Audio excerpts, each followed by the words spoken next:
하나님의 말씀을 통하여서 바벨론에 대한 의미, 그리고 또 그 끝에 일어날 일들에 대한 이야기를 들었습니다. 그래서 결론적으로 바벨론은 하나님의 백성들을 징계하는 수단이 되기도 하고 온 세상을 심판하는 수단이 되기도 하고, 그래서 하나님은 그것을 통하여 영광 받으시는 도구이기도 한 그 바벨론을 통하여서 하나님은 하나님의 일을 이루실 것이다. 그래서 그 끝에 결국은 바벨론은 심판을 받게 될 것이지만 그 끝 한가운데에 하나님께서 온 세계의 망치에도 부스러지지 않고 온 세계가 취하게 하는 금잔에도 취하지 않을 뿐만 아니라 온 세상을 불타게 하는 그 불탄 산이 될 그 바벨론 속에서도 하나님은 자기 백성들을 건져내시고 그 가운데 정금과 같이 나오게 하실 것이다. 그래서 바벨론은 우리를 삼키지 못하며 하나님은 그곳에서 하나님의 백성들을 이끌어내실 것이며 심판을 완결하실 것이라는 그 이야기가 결국은 어제 우리에게 우리의 사명 하나를 만들어내는 것입니다. 그래서 결론적으로는 바벨론에서 나와라 라고 말씀하시고, 그리고 바벨론에서 나와서 멈추지 말고 걸어가라 라고 말씀하시면서 여호와를, 먼 곳에서 여호와를 생각하고 하나님의 성 예루살렘을 마음에 두면서, 그래서 결론적으로 하나님께서는 우리에게 우리가 어떻게 살아야 되는가에 대한 사명을 우리에게 말씀해 주신 것입니다.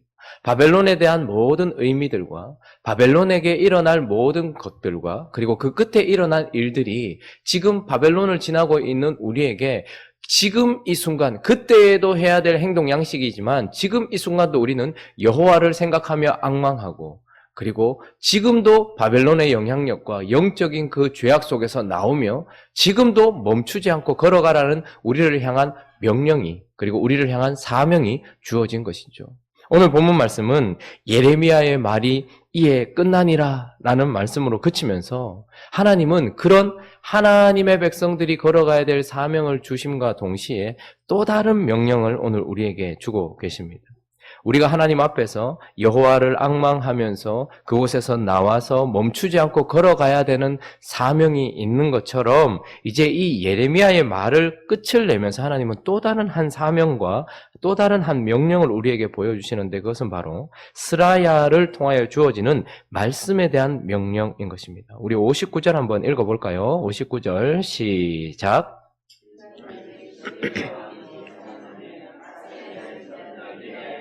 스라야가 그 왕과 함께 바벨론으로 갈 때에 선지자 예레미야가 그에게 말씀을 명령하니 스라야는 병참감이더라. 그에게 말씀을 명령했다라고 이야기합니다. 바벨론을 지나야 될 우리에게 삶의 양식이 사명처럼 주어진 것처럼 오늘 이 스라야라는 한 사람을 통하여서 하나님은 그에게 말씀을 명령하고 있는데, 구체적으로 어떤 명령을 하였는가 한번 살펴보면 첫 번째는 그 말씀을 읽고 전파하는 것입니다. 61절도 읽어보겠습니다. 시작. 스라야에게 말하기를 너는 바벨론에 이르거든 삼가 이 모든 말씀을 읽고 라고 이야기합니다. 지금 이 명령이 주어진 때는 유다의 시드기야 왕 제4년입니다. 그러니까 이미 1차 포로는 잡혀서 바벨론에서 이미 포로 생활을 시작하였고, 그래서 많은 사람들은 이 바벨론이 멸망할 것이라고 전혀 상상할 수 없는 바벨론의 피크의 시간을 걷고 있는 시간이다, 이렇게 생각하시면 됩니다. 그러니까 포로들 입장에서 봤을 때도 바벨론은 한동안은 어쩌면 영원히 멸망하지 않을 것 같은 강성함이 주어져서, 사실 이 왕의 4년, 시드기야 왕 제4년 이후에 7년 후면은 이제 예루살렘이 완전히 멸망하는 시간이 오는 것입니다. 그러니까 계속 어떻게 보면 바벨론은 올라가고 있는 상황인 것입니다. 그런데 이 말씀은 뭡니까? 바벨론이 망할 것이라는 말씀. 뿐만 아니라 시드기야 왕 제4년은 바벨론의 멍에를 지라고 하는 그 말씀에서 벗어나기 위하여서 계속해서 생각하고 있었던 때입니다.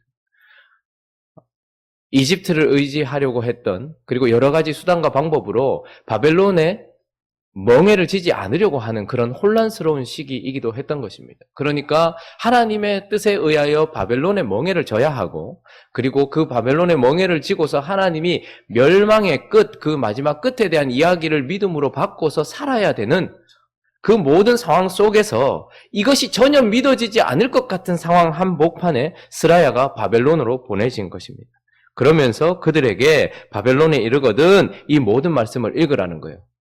그래서 저와 여러분들이 지금까지 살펴봤던 이 모든 말씀이 그곳에서 사실은 스라야를 통해서 전파되었고 지금까지 우리에게도 전파된 것입니다. 어떤 사본이 또한 있었겠죠.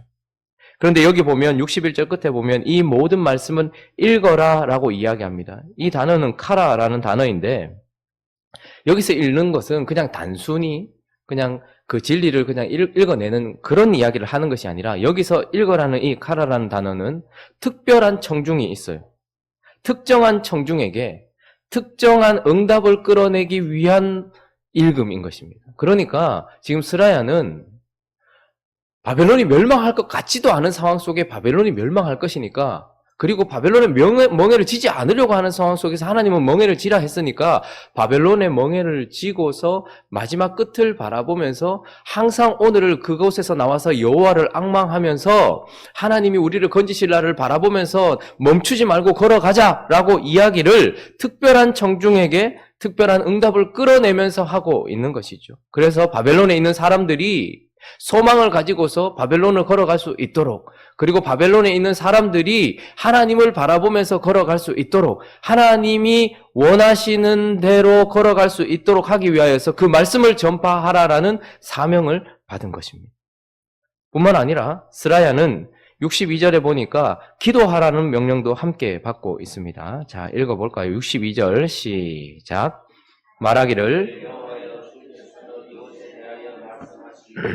이 땅을 멸하여 사람이나 짐승이 거기에 살지 못하게 하고 영원한 폐허가 되리라 하셨나이다 하라 하니라.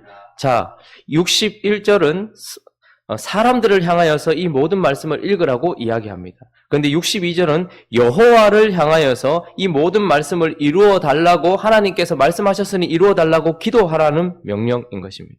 그러니까 스라야는 바벨론에서 지금 이제 포로 생활을 해야 되는 사람들 그리고 그 의미를 가지고서 하나님이 걸어가신 길을 걸어가야 될 사람들에게 하나님이 말씀하신 바벨론에 대한 의미와 하나님이 말씀하신 이 바벨론의 끝과 그리고 하나님이 말씀하신 이 바벨론의 결과를 이야기할 뿐만 아니라 하나님이 그렇게 말씀하셨으니 하나님 기억하십시오, 이루어 주십시오라고 하나님을 향해서 기도하라는 명령도 받고 있는 것입니다. 또 마지막으로 또 그는 어떤 명령을 받고 있습니까? 63절에 보니까 이 메시지를 그냥 들려지는 메시지로 끝나지 않고 마음에 각인할 수 있도록 보여지는 행위를 하라라고 명령받고 있는데 63절, 64절 한번 읽어보겠습니다. 시작. 너는 이 책을 읽기를 다한 후에 책에 돌을 메어 유브라데 강 속에 던지며 말하기를 바벨론이 나의 재난 때문에 이같이 몰락하여 다시 일어서지 못하리니 그들이 피폐하리라 하라 하니라. 예레미야의 말이 이에 끝나니라. 아멘.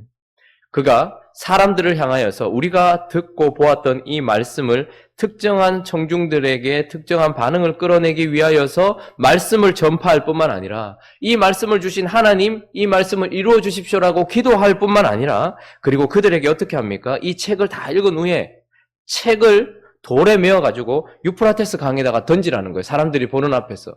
그러면서 뭐라고 선포하라는 거예요?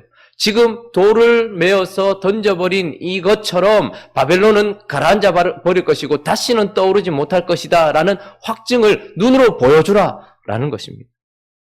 그러니까 이 예레미야의 말이 전달된 수단도 사실은 바벨론에 있는 사람들에게 하나님의 뜻이 전달된 수단도 스라야이고 결국 스라야는 이곳에 가서 하나님의 말씀을 맡은 자로서 사명을 감당했던 것인데 그 사명이 바로 바벨론에 살아야 되는 사람들이 그 의미를 깨달을 수 있도록 하나님의 뜻을 전파하는 것, 하나님의 말씀을 전파하는 것, 그리고 그 복음을 전파하는 것, 그리고 그 복음대로 이루실 하나님 앞에 기도하는 것, 그리고 그것이 실제라는 것을 보여주는 행위로서 삶으로 드러내는 것, 그것이 바로 스라야의 사명이었던 것입니다. 그래서 이 말씀을 믿었던 그리고 보냄을 받았던 스라야는 바벨론에 있는 사람들이 바르게 살 수 있도록 하나님의 뜻을 전파했던 또 다른 사명을 받았던 사람이었다라는 것입니다. 요한계시록 18장에 보면 사도 요한이 보았던 환상이 나옵니다. 한번 가볼까요? 여러분 지금 예레미야가 살았던 스라야가 살았던 이 바벨론의 시대와 똑같은 영적인 원리를 가지고서 똑같은 바벨론과 같은 세상을 살아갔던 사람이 바로 사도 요한이었죠. 그러나 그 나라는 바벨론이 아니라 로마였습니다. 그게 로마든 바벨론이든 어떤 나라든 상관없이 똑같은 영적인 원리 속에 살았습니다. 그러니까 로마는 그 당시에 온 세계를 깨트리는 망치였고 온 세상을 취하게 하는 포도주였으며 금잔이었고 온 세상을 망하게 하는 불탈산이었습니다. 그런데 그 가운데서 사도 요한과 그리고 많은 사람들이 시간을 걷고 있었습니다. 똑같은 원리예요. 로마는 언젠가는 멸망할 것이지만 그러나 그 속에서 어떻게 합니까? 하나님의 백성들을 만들어내고 있는 거예요. 그런데 주님이 속히 오시리라 말씀하셨는데 그것은 주님 스타일로 하신 겁니다. 그러니까 속히 온다 했는데 주님 안 오시고 그래서 몇 년 안에 올 줄 알았는데 안 오시고 사도들은 다 죽고 마지막 남은 이 사도 요한 아마 마음이 얼마나 흔들렸겠습니까? 믿음의 삶을 함께 했던 동역자들이 다 죽임을 당하고 순교당하고 극심한 박해가 일어나고 그 가운데서 수많은 사람들이 배도했습니다. 그 로마의 금잔을 마시면서 배도하기도 하고 로마의 그 강성함 때문에 무서워서 어떻게 합니까? 그냥 하나님을 버리기도 하는 그런 상황 속에서 믿음을 지키기 어려운 그 시간 한복판에 하나님께서 이 사도 요한이 밤모섬에 있을 때에 어떤 일을 하셨는가 보니까 18장 1절부터 4절까지 한번 읽어보겠습니다. 시작. 이 일 후에 다른 천사가 하늘에서 내려오는 것을 보니 큰 권세를 가졌는데 그의 영광으로 땅이 환하여지더라. 힘찬 음성으로 외쳐 이르되 무너졌도다 무너졌도다 큰 성 바벨론이여 귀신의 처소와 각종 더러운 영이 모이는 곳과 각종 더럽고 가증한 새들이 모이는 곳이 되었도다. 그 음행의 진노의 포도주로 말미암아 만국이 무너졌으며 또 왕의 왕들이 그와 더불어 음행하였으며 땅의 상인들도 그 사치의 세력으로 치부하였도다 하더라. 또 내가 들으니 하늘로부터 다른 음성이 나서 이르되 내 백성아 거기서 나와 그의 죄에 참여하지 말고 그가 받을 재앙들을 받지 말라. 자, 지금 마치 스라야가 바벨론에서 했던 것과 똑같은 행동과 스라야가 바벨론에서 전파했던 똑같은 내용을 천사를 통하여서 사도 요한과 그리고 사도 요한을 통해서 전파된 그 당시에 살았던 사람들이 듣게 되는 것을 보지요. 뿐만 아니라 21절도 한번 읽어볼까요? 계시록 18장 21절 시작. 이에 한 힘센 천사가 큰 맷돌 같은 돌을 들어 바다에 던져 이르되 큰 성 바벨론이 이같이 비참하게 던져져 결코 다시 보이지 아니하리로다.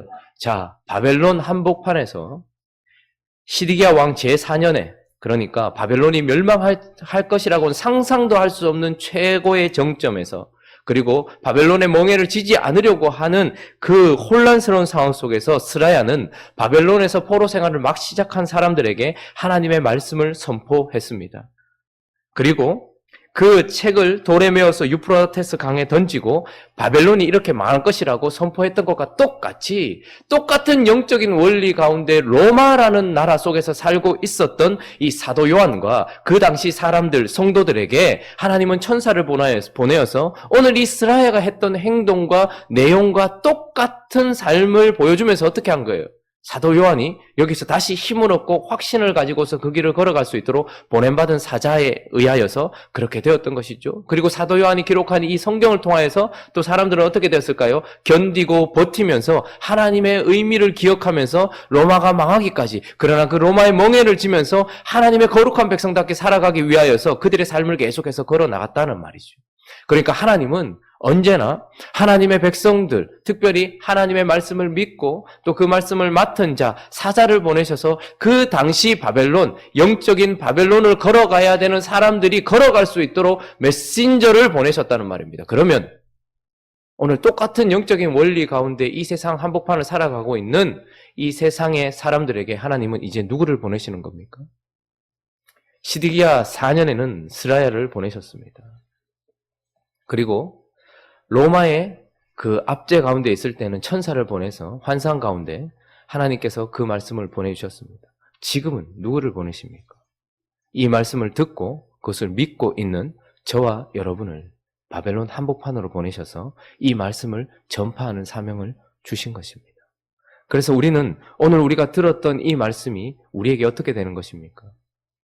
하나님께서 너는 여호와를 앙망하면서 바벨론에서 나와 멈추지 말고 걸어가라라고 하는 사명만 우리에게 삶의 방식만 주어진 것이 아니라 이 말씀을 믿는 자, 그래서 이 세상은 하나님이 허락하신, 하나님이 살게 하신 세상이지만 그러나 이 세상은 결국 그때 바벨론이 망했던 것처럼 그리고 그 전에 로마가 망했던 것처럼 반드시 멸망할 것이고, 그러니 그 속에서 우리는 지금도 하나님을 바라보면서 그곳에서 나와서 그리고 멈추지 말고 하나님을 향해 걸어가야 된다라고 하나님의 말씀을 선포해야 될 하나님의 사명자로 저와 여러분들을 지금 이 시대에 보내신 것입니다.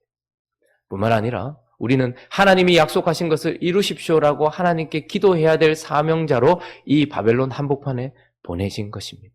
그리고 그때 그들이 무엇인가를 바닷속에 던지면서 이것이 가라앉아 바벨론이 완전히 끝이 날 것처럼 그것을 보여주었던 삶을 사는 것처럼 우리 또한 우리가 이 땅은 끝날 땅입니다. 하나님께서 반드시 심판하실 땅입니다. 라는 것이 실제라는 것을 보여주는 삶. 그래서 이 땅에 있는 것이 다가 아니라는 그런 삶을 보여줘야 되겠죠. 물질이 다가 아니라는 삶을 구제를 통해서 보여주고, 더 중요한 것은 이 세상에 있는 어떤 세상의 평화나 안정이 아니라 복음을 전파하여 생명을 구원하는 것이라는 것. 그래서 우리는 이 땅에 뿌리를 박지 않고 끝까지 이곳에 있겠지만 그러나 언제나 갈 준비를 하고 있다는, 그래서 누군가가 저 사람을 볼 때에 저 사람은 이 땅이 고향이 아닌 사람이구나 하는 것을, 그들이 바다에 그것을 던지면서 바벨론을 멸망할 것이라는 것을 보여주었던 것처럼 우리의 삶이 저 사람은 이 땅 사람이 아니구나 라는 것을 보여주는 우리의 삶의 행동을 통하여서 하나님은 우리를 메신저로 사용하고 있는 것입니다. 예레미야의 말이 오늘 51장 여기서 끝이 났다라고 말합니다. 결국 하나님은 이 모든 말씀들을 우리에게 가르치시고 결국 그 가르친 말씀이 우리에게 믿음으로 다가오면 결국 우리의 삶의 방식이 달라질 뿐만 아니라 우리의 사명이 달라지게 하셔서 이 땅에서 이 사명을 감당하는 사람으로 우리를 부르셨다라는 것을 말씀하고 있는 것입니다. 하나님께서 우리로 바벨론을 걷게 하십니다. 그래서 이 땅 한복판에서 우리는 여호와를 앙망하는 삶을 살라고 하나님께서 말씀하십니다. 그리고 오늘도 악의 영향과 바벨론의 그 영향력 속에서 나오라라고 말씀하시고, 나왔으면 멈추지 말고 하나님께로 향해 걸어가라고 말씀하시며, 이 세 가지 명령과 함께 우리는 이 세상에 있는 사람들에게도 동일한 사명자라는 것을 기억하면서 하나님을 향해 살아야 될 사명이 있다면 이 세상에서 이 세상 사람들을 위해서 살아야 될 사명인데, 그것은 바로 우리가 듣고 알고 있는 이 말씀을 가르치고 전파하는 것입니다.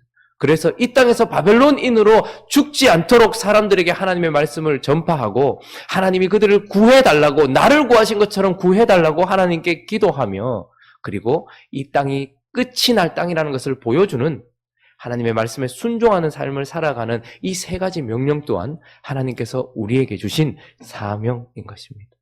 저와 여러분은 이 땅의 스라야로 인생을 마쳐야 될 것이며, 저와 여러분은 바벨론인이 아니라 그리스도인으로서 이 땅의 삶을 마쳐야 될 하나님의 사람이라는 것을 기억하면서 이 엄청난 영광스러운 부르심 앞에 감사함과 동시에 순종함과 동시에 하나님 앞에 영광 올려드리는 저와 여러분들이 되시기를 예수 그리스도의 이름으로 축원합니다.